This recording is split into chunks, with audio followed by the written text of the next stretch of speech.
따끈따끈한 키워드를 픽해보는 픽뉴스 시간입니다. 오늘은 연장현 기자와 함께합니다. 어서 오십시오.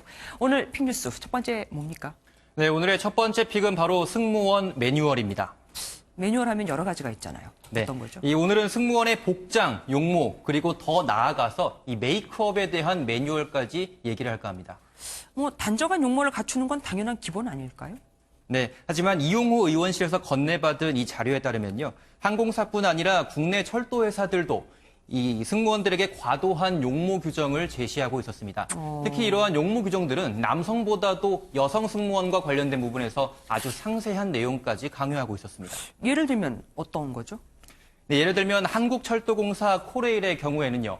야간 새벽 근무 시간에도 여성은 반드시 메이크업을 해야 한다라고 규정을 했고요.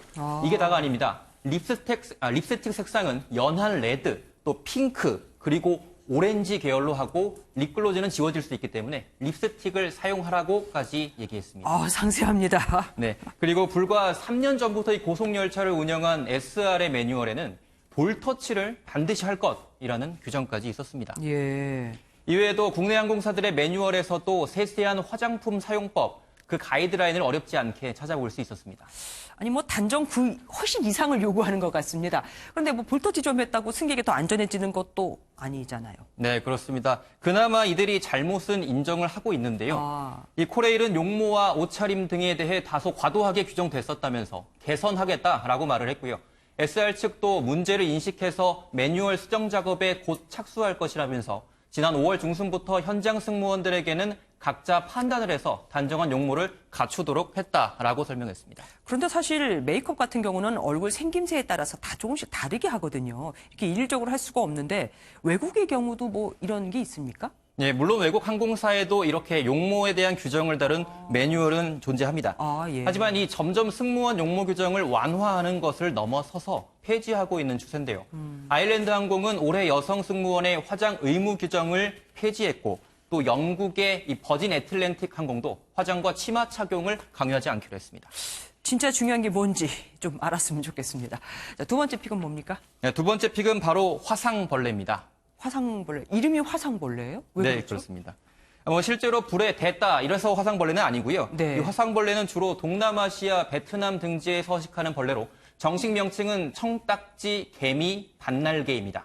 몸 길이는 0.7에서 25mm에 불과하고 이 빨간 바탕에 검은 무늬를 띠는 모습인데 불빛을 따라 집 안으로 들어오는 습성이 있습니다. 예. 몸에 닿기만 해도 화상을 입은 것처럼 된다고 해서 이 화상벌레라는 별명을 얻었습니다. 원래 우리나라에 서식을 하고 있었나요? 저는 처음 보거든요. 네, 사실 이 벌레는 약 50년 전에 우리나라 전남에 처음으로 출현을 했습니다. 그리고 이제는 사실상 전국적으로 자생을 하고 있다는 게 학계의 정설입니다. 네. 그러다가 최근 전북 완주의 한 대학교 기숙사에서도 출몰을 하면서 이슈가 된 셈인데요. 한 연구원과 제가 통화를 좀 해봤습니다. 네. 아직 이 벌레에 대해서 우리나라엔 충분한 데이터베이스가 구축돼 있지는 않은 상태라고 설명했습니다. 아까 방금 화상을 입은 데인데 아프다고 했는데 네네. 물렸을 때 그런 겁니까? 아니면은 그 화상벌레는 사실 직접 무는 것보다도 이 꼬리에서 나오는 독성 물질, 이 페데린이라는 독성 물질이 더 위험합니다.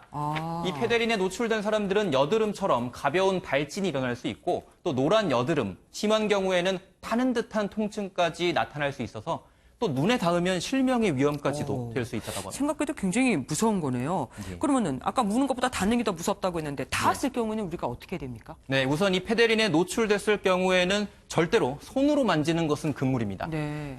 그렇게 되면은 정말 사망할 정도는 아니지만 극심한 고통이 따를 수 있기 때문인데요. 즉시 흐르는 물이나 비눗물로 씻어낸 뒤에 만약 증상이 심해지면 병원을 찾는 것이 최선입니다. 그러니까 손이 닿지 말라니까 물로만 씻어내라는 얘기군요. 그렇습니다. 정부가 따로 이 벌레에 대해서 조치를 할까요?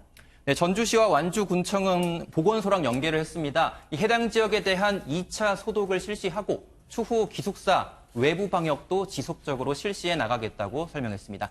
또 가정에서는 화상벌레 전용 퇴치약은 없지만요. 이 모기 살충제로 일부 효과는 누릴 수 있다고 합니다. 그런 식으로 대비를 하셔야겠습니다. 모기살충제. 예, 오늘 말씀 감사합니다.